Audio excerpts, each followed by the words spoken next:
Hi, this is Himani from evidyarthi.in और आज पढ़ेंगे कक्षा 6 विज्ञान के 7वें पाठ पौधों को जानिए का आगे का भाग। तो चलिए शुरू करते हैं।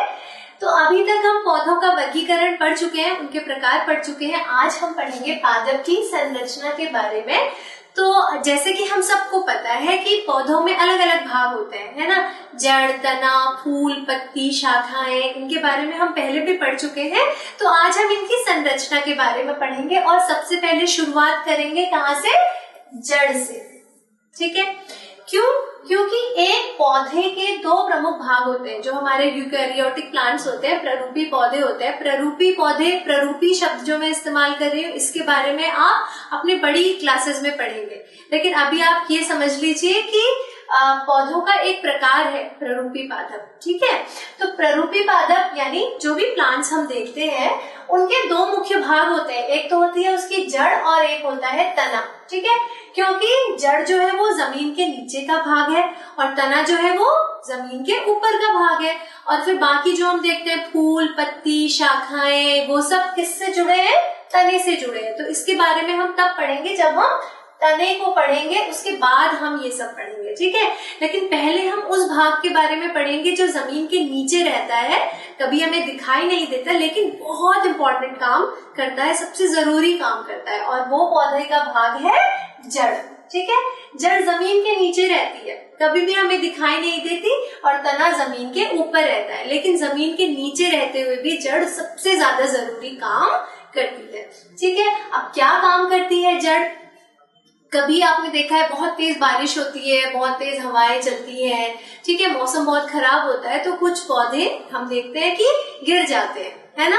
वो क्यों गिर जाते हैं? क्योंकि उनकी जड़ें कमजोर हो जाती है ना। तो पौधे को मिट्टी के अंदर मजबूती से थामे रखने का काम कौन करती है?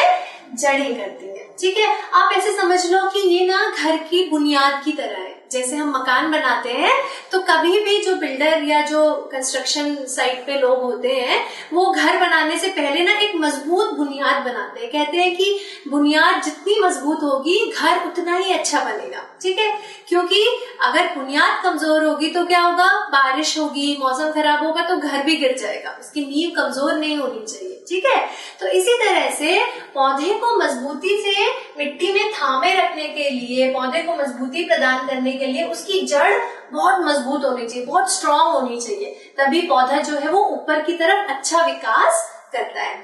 ये आप ऐसे समझ लो जैसे जो हमारे शिप होते हैं ना, जहाज होते हैं पानी के, उनमें एंकर होता है जो कि हमारे जहाज को मजबूती से थामे रखता है जब हमें जहाज को रोकना होता है।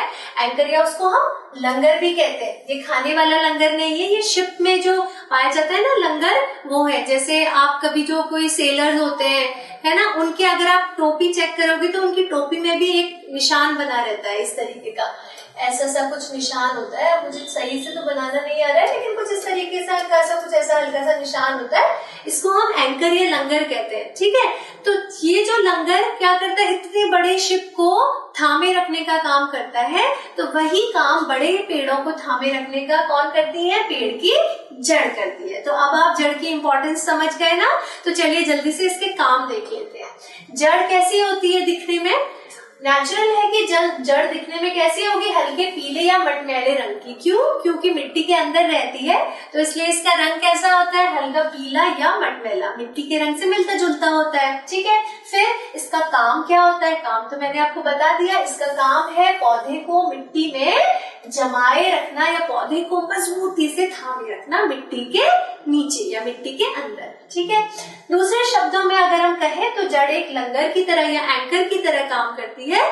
ठीक है, उसके बाद जड़ का दूसरा मुख्य काम क्या होता है? एक काम तो ये होता है कि ये पौधे को थामे रखती है, दूसरा काम होता है कि ये मिट्टी से पानी और खनिज लवणों का अवशोषण करती है। ये इसका दूसरा सबसे ज्यादा जरूरी काम है। जैसे हम देखते हैं ना कि पौधा जो है वो अच्छा ग्रो करता है, अगर कोई पौधा हम कहते हैं कि ये तो अच्छा बढ़ रहा है ना, तो उसके अच्छा बढ़ने का रीजन क्या होता है कि उसकी जड़ में हम अच्छे से पानी देते हैं और खाद देते हैं। ठीक है, अगर हम जड़ में अच्छे से पानी नहीं देंगे, खाद नहीं डालेंगे, जड़ की अच्छे से गुड़ाई नहीं करेंगे तो पौधा ऊपर को अच्छा ग्रो नहीं करेगा, उसका अच्छे से विकास नहीं होगा। इसीलिए आपकी बुक में भी एक प्रश्न है जहाँ पर बूझो और पहेली, दो बच्चे हैं जो कि दो प्लांट्स में पानी डाल रहे हैं, तो पूछा गया है कि बताइए कौन अच्छे से पानी दे रहा है। तो कौन अच्छे से पानी देगा उसमें, जो कि पौधे की जड़ में पानी दे रहा होगा वो अच्छे से पानी दे रहा है, क्योंकि जड़ें क्या करती हैं, पानी और खनिज लवणों का मिट्टी में से अवशोषण करती हैं और पौधे के अन्य भागों तक पहुंचाने का काम करती है। तो ये जड़ों का मुख्य काम हो गया, एक तो पौधे को अच्छे से स्थिर बनाए रखना मिट्टी के अंदर, और दूसरा पानी और खनिज लवणों का अवशोषण करना। आप अपने आकार और जरूरत के हिसाब से अलग अलग पौधों में जो जड़ें पाई जाती है वो दो प्रकार की होती है। सबसे पहली होती है मूसला जड़, इसको हम इंग्लिश में क्या कहते हैं, टैप रूट कहते हैं। ठीक है, अब मूसला जड़ में क्या होता है, इसमें इसकी संरचना कुछ कुछ ऐसी होती है, एक मुख्य जड़ होती है, ठीक है, और इस मुख्य जड़ से ना अलग अलग प्रकार की उपशाखाएं निकलती है। ठीक है, और फिर इनसे भी अलग अलग छोटी छोटी इस तरह से छोटी छोटी संरचनाएं निकली रहती है।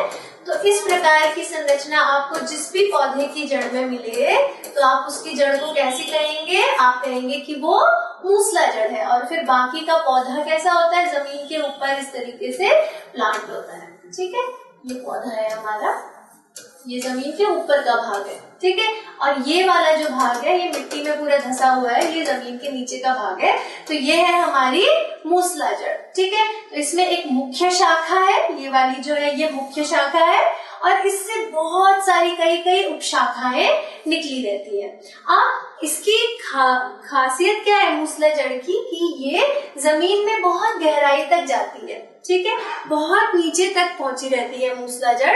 तो पानी वगैरह जो शोषण करना होता है कहीं पर, अगर बहुत नीचे तक पानी है जमीन के, तो ये वहां से भी पानी को अवशोषण करके पौधों के अन्य भागों तक पहुंचाती है। ठीक है, अब उदाहरण क्या क्या होता है मूसला जड़ किन किन पौधों में पाई जाती है, मटर, मूली, गाजर, आम, गेंदा, सरसों वगैरह, ये कुछ ऐसे पौधे हैं जिनकी जड़ें कैसी होती है, मूसला जड़ वाली होती है। ठीक है, यानी इनकी जड़ें मूसला जड़ होती है। देखिए अब ये मूसला जड़ का चित्र है, इस तरह से एक मुख्य जड़ है और इससे बहुत सारी उपशाखाएं निकली हुई है, और इन उपशाखाओं से भी छोटी छोटी प्रशाखाएं निकली हुई है। तो ऐसी जड़ जिस भी पौधे में होगी उसे हम क्या कहेंगे, मूसला जड़ वाला पौधा। ठीक है, अब इसके उदाहरण है, देखो ये है हमारा गाजर, इसके अलावा मूली, चुकंदर, इसके अलावा सरसों, आम, जो भी हमने देखा ये सब मूसला जड़ वाले पौधों के उदाहरण है। तो कई पौधे ऐसे होते हैं जिनमें की जड़ों में पौधे अपना भोजन क्या करते हैं, भंडारित करते हैं। ठीक है, तो मूसला जड़ वाले कई पौधे जो है वो ऐसे पौधों के उदाहरण है जिनमें पौधे जड़ के अंदर अपना भोजन भंडार करके रखते हैं। ठीक है, अब चलिए आगे बढ़ते हैं और दूसरे प्रकार की जड़ में आ जाते हैं जिसको हम कहते हैं रेशेदार जड़ या झकड़ा जड़, या इसको हम फाइब्रस रूट भी कहते हैं। ठीक है, अब फाइब्रस रूट क्यों कहेंगे, क्योंकि बहुत सारे तंतु जैसे, बहुत सारे छोटे छोटे धागों जैसी, फाइबर्स की जैसी संरचना इस जड़ में पाई जाती है, इसलिए इसको फाइब्रस रूट, रेशेदार जड़ या झकड़ा जड़ कहते हैं, क्योंकि बहुत सारे रेशों जैसी संरचना होती है। ठीक है, अब इसके बारे में पढ़ेंगे, अभी इसका चित्र भी देखेंगे। चलिए पढ़ते हैं। इस प्रकार की जड़ में क्या होता है, तने के आधार से कई पतली पतली जड़ें निकलती हैं। ठीक है, अब इसमें क्या होता है कि पौधा तो हमारा ऊपर है, ठीक है, ये हमारा प्लांट है, इसकी ऐसे ऐसे पत्तियां हैं, और जमीन के नीचे इसमें कोई मुख्य जड़ नहीं है, बल्कि तने के आधार से ही ऐसे बहुत सारी इस तरह की शाखाएं, या शाखाएं भी नहीं कह सकते हम, इसे कहेंगे धागे जैसी पतली पतली ऐसी संरचनाएं निकली रहती है। ठीक है, और इसी को हम क्या कहते हैं, फाइब्रस रूट या झकड़ा जड़ या रेशेदार जड़ कहते हैं। ठीक है, अब इस प्रकार की जड़ें जमीन में चारों तरफ फैल जाती हैं। देखिए जमीन में कहीं भी फैल जाती है। मूसला जड़ में तो क्या होता है, एक निश्चित दूरी तक ही ये जा सकती है ना मुख्य जड़, लेकिन इसमें तो बहुत सारी जड़ें निकली हैं, तो ये ज्यादा दूरी तक फैल जाती है जमीन में और गहरी नहीं होती ज्यादा। ठीक है, ये एरिया ज्यादा कवर करेंगी लेकिन ज्यादा गहराई तक नहीं जाएंगी। और इसका उदाहरण क्या है, धान, गेहूं, मक्का, घास, ज्वार आदि, यानी जितने भी अनाज होते हैं ना, जितने भी हम अनाज खाते हैं, जैसे कि मक्का, ज्वार, धान, गेहूं, उन सब के पौधों में कैसी जड़ पाई जाती है? रेशेदार जड़ या झकड़ा जड़ पाई जाती है। इस प्रकार की जड़ पाई जाती है। अब चलिए एक बार इसका चित्र भी देख लेते हैं। जैसे ये धान का पौधा है, ठीक है। अब देखिए इसकी जड़ देखिए कैसी है, अलग अलग प्रकार के तंतु निकले हुए हैं और जमीन में बहुत दूर तक फैली हुई है, लेकिन ज्यादा गहरी नहीं है, ठीक है। तो टैप रूट यानी कि जो हमारी मूसला जड़ होती है वो ज्यादा गहरी होती है और झकड़ा जड़ जो होती है वो ज्यादा जगह घेरती है, पर वो ज्यादा गहराई तक नहीं जा सकती, ठीक है। तो ये है हमारे धान के पौधे की जड़। ये आपको चित्र में दिखाया गया है कि किस तरीके की झकड़ा जड़ या रेशेदार जड़ होती है, ठीक है। तो अब एक अंतिम चित्र देख लेते हैं जिससे कि हम आराम से मूसला जड़ और झकड़ा जड़ में अंतर समझ सकते हैं। तो आराम से आप इन दोनों की संरचनाओं को देख के बता सकते हैं कि ये वाली मूसला जड़ है क्योंकि इसमें एक मुख्य जड़ है और इससे फिर कई प्रकार की शाखाएं उपशाखाएं निकली हुई है, ये जमीन में ज्यादा गहराई तक जा सकती है। और ये वाली जो है वो झकड़ा जड़ है क्योंकि जड़ें जो है वो ठीक तने के नीचे से निकल जाती है और ज्यादा जगह घेरती है पर ज्यादा गहराई तक नहीं जा सकती। तो दोस्तों इसी के साथ हमने अपना पहला टॉपिक पादप की संरचना में जो हमारा पहला टॉपिक है यानी जड़, उसको खत्म कर लिया। और अब अगले वीडियो में हम आगे के भाग में पढ़ेंगे तने के बारे में। चलिए फिर अभी हम इस वीडियो को यहीं पर खत्म करते हैं। Take care, bye.